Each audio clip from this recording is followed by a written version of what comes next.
മിണ്ടരുത്.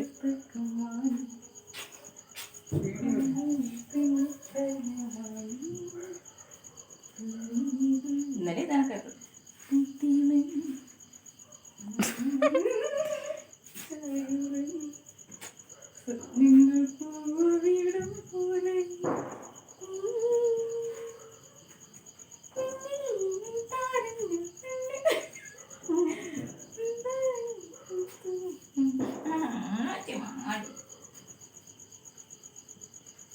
എന്തെന്നേ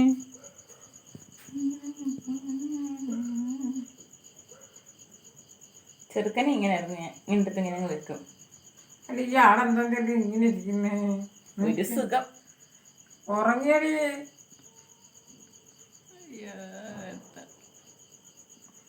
തൊട്ടില് പണിയാൻ പറയാൻ കുറച്ച് സ്ഥലത്ത് എത്ര ഇവർക്ക് മാത്രം മതി തൊട്ടിലൊക്കെ. ബാക്കി എല്ലാണ്ട് എവിടെയും മൂല പോയി കിടന്നു.